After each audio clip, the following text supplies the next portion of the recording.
Hey, it's Ben here, and here in this tutorial we're going to have a look at how we move clips on the main storyline without affecting those connected storylines. Now it might be that you want to make space to put some other clips down there, but you're not sure what's going to go there, or for whatever reason you want to move all those clips on the main storyline. So I'm going to first of all select all these clips. So I'm going to click on my first clip and then hold down Shift and click on my last clip. And if you do Shift and Z to get the timeline to fit, you'll be able to see your entire timeline really easily. Another way of selecting all of those clips on the main storyline is to come to the end of your edit and just click and hold and drag along them all. So we have everything selected here. So now if I try and move this, it's going to move everything on my connected clips as well.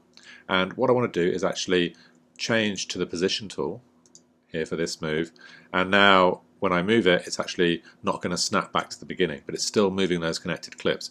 So I'm going to hold down the tilde key on my keyboard, which is just below the escape key, and I'm going to drag to the right. And you can see now, holding down that tilde key, it's going to allow me to move those clips on the main storyline, and it's going to leave a gap clip in place.